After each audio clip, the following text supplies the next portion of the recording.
You never wake up and think, this is the day where my life's going to be changed forever. There was a time when I thought we'd be with Jesus forever. Just the 13 of us, travelling the land, seeing him heal people, teaching people about the Father, transforming their lives. But you never think, this is the day where that ends. But the more I thought about it, I realised, he knew. He knew that was the day. So we were all sitting there in different rooms in this house. It just felt like any other night. But then Jesus takes this piece of bread and he tears it in half and he says, this is like my body that's going to break for you. And he takes the cup of wine and he says, this is like my blood that's going to be spilled instead of yours. He said that that was the night he'd be killed and that someone around the table would betray him. Nothing can prepare you from hearing that. When he said it, and it was like one of us were going to have a part in it. We never ever thought for a second it could have been Judas. The moment when he said, believe me when I say one of you guys is going to betray me, that my heart just felt like it was going to burst out my chest. I mean, at first I was terrified that if Jesus has worked it out, then who else would have worked it out, you know? But then it kind of hit me that, you know, he didn't just work it out. He just knew, you know, he knew that it was me. I mean, this man, you've got to understand, he did the most impossible things. He spoke impossible things. I mean, touching a blind man's eyes and just making them see. Walking across water, like he was just walking down the street. Speaking to a storm and telling it to stop, and it just stops. I mean, this is an impossible man. He didn't work out that I was betraying him. He just knew that it was me. I was so determined that I wasn't going to play it like Jesus said it would. No one was going to betray him. He was just going to die like that. I'd fight off the whole Roman army before they took him away from me. But then it was like, he looked right into my soul and said, no, Pete, you're going to leave me. Before the night's gone, when the rooster crows, you're going to deny 3 times that you even know me. Then Jesus asked Peter, James, John to follow him out to the garden, and that was the last time I saw him before it happened.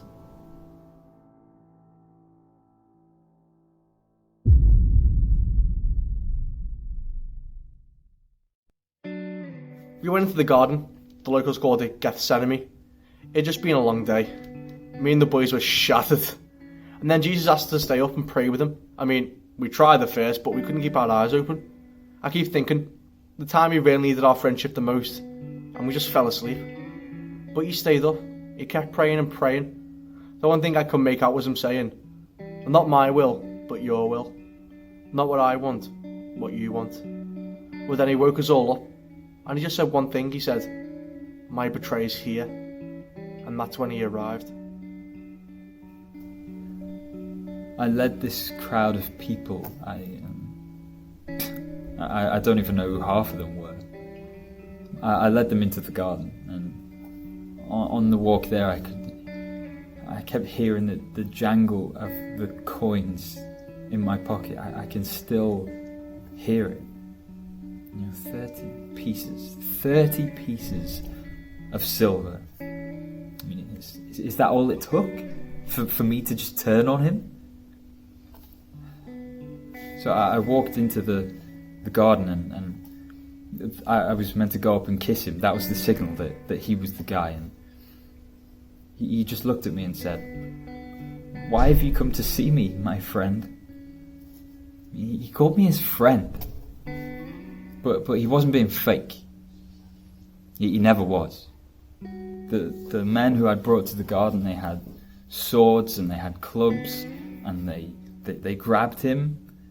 And Peter just lost it. He lashed out at a few of them, but I think he was more frightened than brave. We all were. The crowd dragged Jesus away and just left me and Peter and James and John just standing there.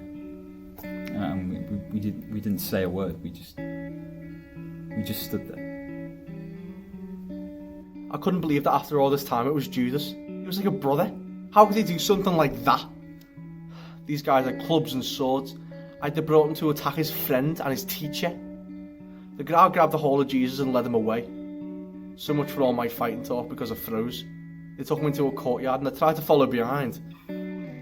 But then a guard spotted me and said, Aren't you one of Jesus' mates? I could swear I seen him with Jesus a few days before in the city. Another girl asked him the same thing I did. Weren't you with him? You're one of his followers. But was getting all worked up, shouting at everyone, denying he'd ever even heard of him. I kept saying over and over, no, I've never even seen him before, I don't even know him. The man I said I'd die for a few hours earlier, and now I was scared to even be known as friend. I kept screaming and cursing. At the moment, like the exact moment that I denied him for a third time, that's when I heard the rooster. Everything Jesus said came flooding over to me. And I just broke down. I followed after them all from a distance, and I could just see Pete shouting and screaming, and then he just fell to the ground, and then he ran. I mean, he ran. I stayed. One of the guards let me into the back of the courtyard where the priests were accusing Jesus of anything they could. They were just trying to nail him on any crime they could find, but they couldn't. You know, this man, he was innocent. Eventually, they just said that he was a blasphemer because he called himself the Son of God, and that's when they started to beat him, and they started to spit on him. You know the worst thing about all of this is the fact that he didn't fight it. He just stood there and he took it. I mean, why didn't he stop me? Why didn't he do something? He just took it. And for the life of me, I don't know why. But now I realise he had to do it. He had to die.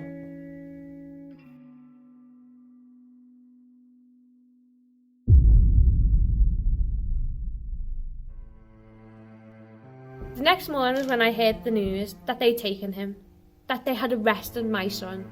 I dropped everything. I thought, surely they can't do this. Surely they'll release him. By the time I got to Pilate's court, the soldiers were releasing was Barabbas. I'd woken up this morning thinking it was going to be my last day on earth. All of my crimes, everything is my past. As far as I was concerned, that was the day I finally had to answer for them. But at Passover, there's this old custom where people can choose one prisoner to set free. I'd heard of Jesus. Everyone had. The miracle maker, they called him. I was sure everyone was going to choose to release him. But the next thing I know, Jesus is being carried off to be crucified, and I'm the one being set free.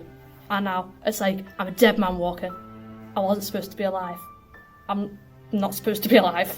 But I have this new life, this new freedom. I don't deserve it. But it's all because of this man. From the moment I saw that angel who told me that the Son of God was going to be born through me, I knew that God was going to do something special through him. But I never could have guessed that would look like this. Mary Magdalene stayed with me the whole time. She didn't once leave my side. All we could do was hold on to each other and watch as they led him through the streets. I owe Jesus everything. Before I met him, I was broken, I was lost. And to see the person who'd given his life for me being paraded through the street, and they got him and they made him carry his cross. It was just heartbreaking. Me and Mary could barely watch. They'd beaten him so badly, he was just unrecognisable. It was just so upsetting, I didn't know what to do. I mean, they'd beaten him up good. You could tell this one was personal. Some would be beaten up before the cross, some would be whipped before the cross. They'd put him through a whole lot. I've witnessed hundreds of executions, hundreds of people, but none of them were as calm as he was. I mean, he was shaken up, he was in agony, any man would be. despite the pain, despite rejection and humiliation, he was completely at peace. I've served Caesar for decades and I know a thing or two about duty. It was almost like it was his duty. He stumbled up that hill the best that he could. They even got a man out of the crowd to come and help him. And you know what? He never gave up. He just kept on pushing. Even though you could see that it was one of the hardest things he'd ever had to do. He must have been so exhausted, but he never stopped. He just kept going. Once we reached the top, they laid my son down on the wood. Seeing those hands that had healed so many people and given so much life, being crushed by nails. No one should have to go through something like that. But then again, he chose it. He was the only one. Crucifixion is designed to make the process of dying as slow and as agonising as possible. We'd often break the legs if we had to speed things up, but Jesus, with the little breath he had, shouted out, "It is finished! Father, I give my spirit to you." And with that, he was gone. When we came to break his legs, he was already dead. The ground started to shake and the sky went black. It was the middle of the day and it was as dark as night. I was in awe. Everything I heard about this man, all the stories, had to be true. Everything he said about himself, it had to be true. All I could say was, surely this man was the Son of God.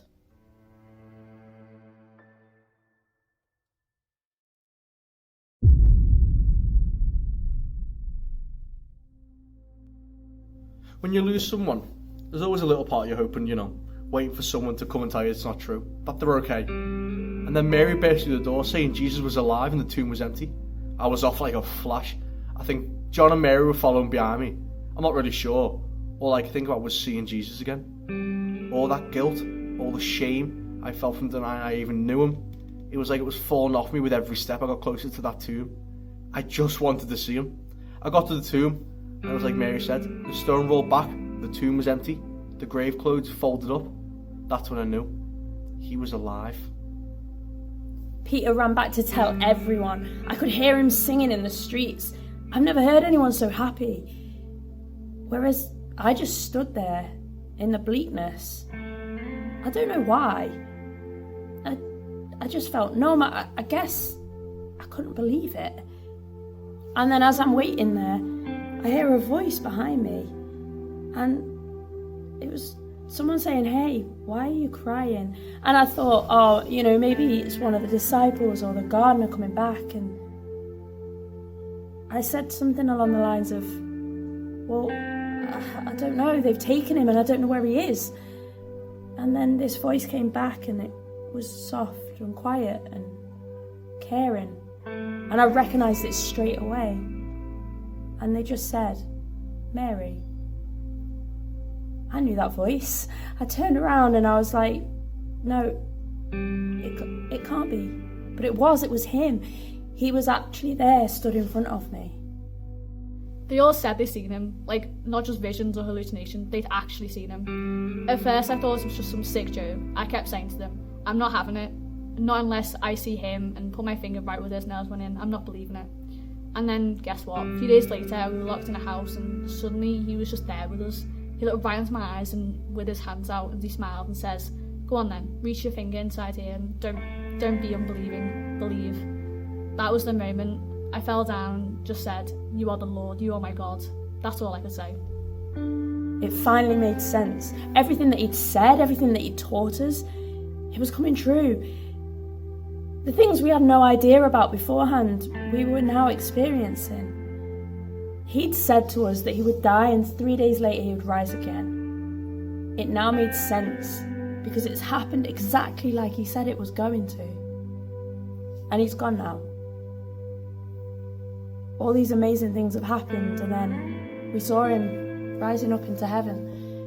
But we know that he hasn't gone. We know that he's still with us and that he'll come back one final day. But I'm not going to stop talking about him. No, I'm not. Because he's everything. He died for me so that I could have my sins forgiven. He died for all of us. So why should I stop talking about him? He's the reason that I'm forgiven for my sins. And he's the person who makes people new again. So no matter who they are, He will be there for them. He's going to turn their lives around, because that's what he does. He turns despair to joy.